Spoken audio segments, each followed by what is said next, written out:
जय हिंद दोस्तों, स्वागत है आप सभी का हमारी एक और वीडियो में। जैसा कि दोस्तों हम आपको पहले ही बता चुके हैं कि शाम की जो क्लास होने वाली थी वो होने वाली थी संविदा वर्ग 3 के लिए मैथ की क्लास। और यहाँ पे मैथ की क्लास के लिए हमने आपको बताया था कि इसमें हम आपको 2D डायग्राम को बताएंगे। तो यहाँ पे दोस्तों आपके सामने सिलेबस दिख रहा है और सिलेबस को लेके ही हम आपको यहाँ पे बताएंगे। तो देखिए यहाँ पे सिलेबस में ये है परिवेश की 2D आकृतियों की पहचान करना। तो दोस्तों यहाँ पे इस वाले टॉपिक के अंतर्गत आपको किन किन चीज़ों का ध्यान रखना है वो मैं आपको बता देता हूँ। तो यहाँ पे सबसे पहले आपको जो ध्यान रखना है वो ये ध्यान रखना है कि आपसे क्वेश्चन पूछा जा सकता है कि आपको कोई एक घर की आकृति दे दी या फिर किसी गार्डन की आकृति दे दी और आपसे पूछ सकते हैं कि इस वाले गार्डन में या इस वाली आकृति में कौन सी 2D आकृति छिपी हुई है। यानी आपको ऑप्शन दिए जाएंगे, उन ऑप्शन में से आपको बताना पड़ेगा। तो यहाँ पे इस आकृतियों की हम पहचान की बात करेंगे, आकृतियों को हम आपको बताएंगे कि कौन कौन सी आकृतियाँ होती हैं और फिर इसके बाद अपन आगे डिस्कस करेंगे। तो सबसे पहले यहाँ पे मैंने कुछ आकृतियाँ रखी हैं दोस्तों, लेकिन एक इन आकृतियों से पहले दोस्तों हम कुछ बातें जान लेते हैं। तो सबसे पहले मैं आपको यहाँ पे बताऊँगा कि आखिर ये 2D होती क्या है। आपको पहले तो समझना पड़ेगा कि ये 2D आकृति होती क्या है। तो दोस्तों 2D आकृतियों की हम बात करें तो इस 2D आकृतियाँ वे आकृतियाँ होती हैं जिनमें दो विमाएँ शामिल होती हैं। क्या होती हैं दोस्तों? दो विमाएँ शामिल होती हैं। जिनमें केवल दो विमाएँ शामिल होती हैं वो क्या कहलाती हैं? 2D आकृतियाँ कहलाती हैं। जैसे उदाहरण के तौर पे कहें तो उदाहरण के तौर पे एग्जाम्पल के तौर पे आपको कह सकते हैं जैसे चतुर्भुज। और अगर एग्जाम्पल देखें तो समचतुर्भुज। और अगर एग्जाम्पल देखें तो समलंब चतुर्भुज।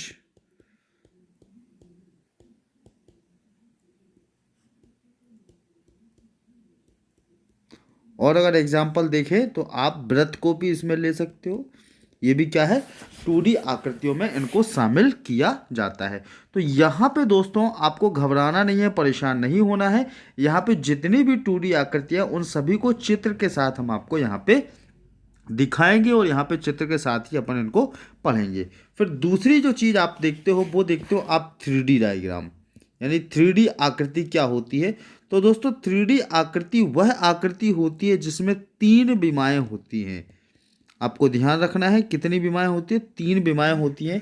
इसमें अगर हम एग्जाम्पल के तौर पे बात करें तो इसमें एग्जाम्पल के तौर पे आपको बताएं तो इसमें हो सकता है आपका जैसे बेलन होता है, बेलन के बाद आपका शंकु होता है, शंकु के बाद आपका अर्धगोला होता है, अर्धगोला के बाद आपका क्या होता है? गोला होता है।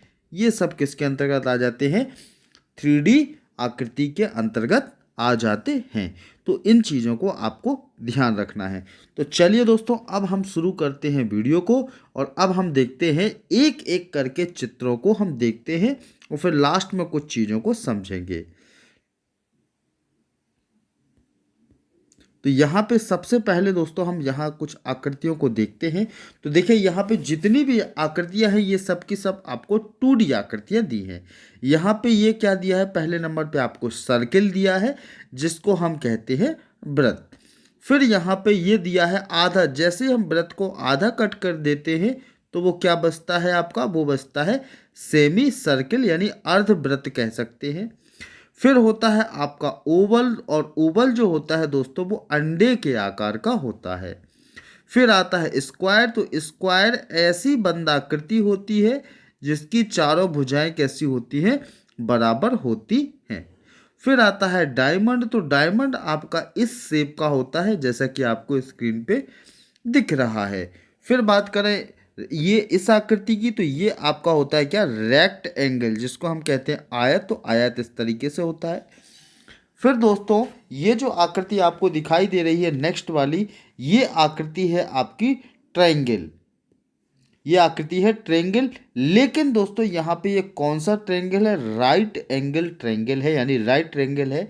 इसको राइट ट्रायंगल क्यों कहा जाता है? इसलिए कहा जाता है क्योंकि राइट ट्रायंगल की दोस्तों जो खासियत होती है वो ये होती है कि इसका कम से कम एक कोण 90 अंश का होना चाहिए। यानी इसका एक कोण, यानी ये वाला जो कोण है ये कितने अंश का है? 90 डिग्री का है। इस कारण से इसको क्या कहा जाता है? राइट ट्रायंगल कहा जाता है। फिर बात आती है आइसोसेल्स ट्रायंगल। तो आइसोसेल ट्रायंगल ये दिखा हुआ है जिसकी दो भुजाएं कैसी होती हैं? समान होती हैं। फिर इसके बाद नेक्स्ट आता है रोहम्बस। नेक्स्ट आता है रोहम्बस। तो रोहम्बस इस तरीके की आकृति होती है। फिर ये क्रॉस आता है, तो ये क्रॉस आकृति होती है। फिर इसके बाद करें पेंटागन। तो पेंटागन वो होता है जिसमें 5 भुजाएं यहाँ पे दी होती हैं। तो ये है आपका क्या? पेंटागन। पेंटागन के बाद फिर होता है हेक्सागन। हेक्सागन में कितनी भुजाएं होती हैं? इसमें 6 भुजाएं होती हैं। यानी हेक्सागन को आप कह सकते हो षटभुज कह सकते हैं। हम इसको क्या कहते हैं? षटभुज। षटभुज कहते हैं। और इस पेंटागन को कहते हैं हम पंचभुज। ये दोस्तों इनके नाम याद रखने हैं। आपको कोई शेप दे दिया जाएगा, उस शेप में से आपसे पूछा जा सकता है कि इसमें कौन सी आकृति छिपी हुई होती है, या फिर उसका नाम दे दिया जाएगा। फिर बात आती है हेप्टागन। तो हेप्टागन में आपकी होती हैं 7 भुजाएं होती हैं। आपकी हेप्टागन में होती है 7। इसको हम कहते हैं सप्तभुज। फिर होती है ऑक्टागन। ऑक्टागन में होती हैं 8 भुजाएं। इसको कहते हैं हम अष्टभुज। और फिर ये होता है आपका स्टार। स्टार को तो आप जानते ही हैं। फिर डेकागन। डेकागन में होती है आपकी 9। और फिर होती है डोडेकागन। डोडेकागन में होती है आपकी भुजाओं की संख्या 10 होती है। फिर दोस्तों नेक्स्ट आता है पैरालेलोग्राम। तो पैरालेलोग्राम की खासियत क्या होती है कि ये होता तो आयत के जैसा ही है, लेकिन इसके जो प्रत्येक जो कोण होते हैं, ये जो कोण होते हैं ये 90 अंश के नहीं होते हैं। कैसे नहीं होते हैं? 90 अंश के नहीं होते। यदि ये 90 अंश के होते तो फिर क्या बन जाता? आयत बन जाता। फिर दोस्तों नेक्स्ट आता है आपका ट्रेपेजॉइड। ट्रेपेजॉइड क्या होता है? ये इस तरीके की आकृति होती है जैसी आपको यहाँ पे बनी दिखाई दे रही है। और हर्ट तो आप सभी जानते हैं। फिर नेक्स्ट कुछ 3D आकृतियाँ हमने यहाँ पे आपको दी हैं, जैसे कि सिलेंडर। तो सिलेंडर इस तरीके से होता है, ये ऊपर भी पूरा खाली हिस्सा होता है, यहाँ पे भी होता है ये सिलेंडर। फिर होता है क्यूब। क्यूब मतलब आपने बचपन में कभी लूडो खेला होगा। लूडो में कुछ इस तरीके से नंबर होते थे 3, फिर यहाँ कुछ नंबर होते थे। तो इस तरीके से ये लूडो है, यानी पासा जो है उस तरीके से क्या होता है? आपका क्यूब होता है। फिर होता है क्यूबॉइड। तो क्यूबॉइड आप देखने के लिए सबसे अच्छा आपके पास एग्जाम्पल है आपका ही रूम। आपका जो कमरा है वो क्या होगा? ज़्यादातर क्यूबॉइड होगा। फिर बात करें ट्रायंगल की, तो ये ट्रायंगल इस तरीके से होता है। फिर और भी यहाँ पे आकृतियाँ आपको दी हुई हैं, जैसे एरो, प्लस, माइनस, मल्टीप्लिकेशन और डिवीज़न। तो ये सारी कुछ आकृतियाँ थी जिनकी आपको पहचान करना सीखना था। तो यहाँ पे मैंने इन आकृतियों की आपको पहचान करना बता दिया है कि आप कैसे इनकी पहचान कर सकते हैं। अब यहाँ पे हम थोड़ा सा आगे बढ़ते हैं और चीज़ों को देखते हैं। अभी दोस्तों यहाँ पे डिस्कस भी करेंगे अपन कि किस तरीके से आप किसी भी छिपी हुई किसी भी बड़ी आकृति में छिपी हुई 2D या 3D डायग्राम को आप देख सकते हैं। आप इसको बहुत अच्छे से यदि समझना चाहते हैं तो इसके लिए आप पहली, दूसरी, तीसरी कक्षा और चौथी कक्षा की बुक्स को भी आप देख सकते हैं। अब यहाँ पे दोस्तों हम सबसे पहले बात करते हैं आयत की। सबसे पहले हम बात करते हैं आयत की, और यहाँ पे हम डायग्राम को समझेंगे और डायग्राम के साथ साथ हम उनके कुछ क्षेत्रफल और परिमाप के बारे में भी जानेंगे। तो देखो दोस्तों आयत होता क्या है? तो आयत जो है वो इस तरीके की एक बंद आकृति होती है जिसकी आमने सामने की भुजाएं कैसी होती है? बराबर होती हैं। आमने सामने की भुजाएं इनकी बराबर होती हैं, तो उसे हम क्या कहते हैं? आयत कहते हैं। जैसे ये वाली भुजा इसके बराबर है, ये वाली भुजा इसके बराबर है। दूसरी चीज, आयत का प्रत्येक कोण कितने अंश का होता है? 90 अंश का होता है। ये भी आपको ध्यान रखना है। यानी जो आयत होता है उसका प्रत्येक कोण आपका 90 अंश का होता है। ठीक है। अब बात करते हैं आयत की। तो आयत की यहाँ लंबाई को ले लेते हैं हम L और चौड़ाई को ले लेते हैं हम यहाँ B। आपको ध्यान रखना, लंबाई को ले लिया हमने L और चौड़ाई को ले लिया B। अब सबसे पहले हम इस आयत के क्षेत्रफल की बात करें कि इसका क्षेत्रफल कैसे निकालोगे। तो दोस्तों यहाँ पे आयत के क्षेत्रफल की यदि हम सबसे पहले बात करें तो आपको ध्यान रखना है कि आयत का क्षेत्रफल बराबर होता है लंबाई गुणे चौड़ाई। लंबाई गुणे चौड़ाई, यानी ये जो आयत है इसका क्षेत्रफल के लिए हम क्या करेंगे, चौड़ाई और लंबाई का क्या कर देंगे, गुणा कर देंगे, तो आपका क्या निकल के आ जाएगा, आयत का क्षेत्रफल निकल के आ जाएगा। जैसे फॉर एग्जांपल के तौर पे बात करें कि मैंने इसकी लंबाई दे दी 5 सेंटीमीटर और इसकी चौड़ाई दे दी मैंने 10 सेंटीमीटर। तो यदि हम इसके क्षेत्रफल की बात करें तो इसका क्षेत्रफल क्या होगा दोस्तों, इसका क्षेत्रफल होगा 10 गुणा 5, यानी क्या हो जाएगा 10 पचदम 50। अब दोस्तों यहाँ पे जो यूनिट है उसका ध्यान रखना। देखो इसके साथ भी सेंटीमीटर है और इसके साथ भी सेंटीमीटर है। इस सेंटीमीटर का इस सेंटीमीटर से गुणा होगा तो क्या हो जाएगा, सेंटीमीटर स्क्वायर। तो क्षेत्रफल आपका जो हो जाएगा इसका वो हो जाएगा आपका 50 सेंटीमीटर स्क्वायर। फिर इसके बाद दोस्तों अब हम बात करते हैं परिमाप की कि परिमाप क्या होगा। तो यहाँ पे हम देख लेते हैं परिमाप।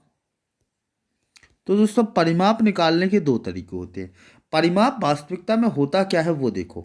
परिमाप होता है, आप जैसे ये बिंदु है यहाँ से चलना शुरू किया तो आपने ये दूरी तय की, आपने फिर ये दूरी तय की, फिर ये दूरी तय की और फिर ये दूरी, यानी चारों तरफ घूम के आप वापस उसी स्थान पे आ गए तो वो पूरा क्या कहलाएगा, परिमाप कहलाएगा।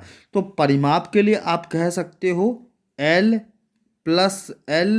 Plus b plus b. देखो दो लंबाई है, यहाँ से यहाँ, यहाँ से यहाँ, ये लंबाई है।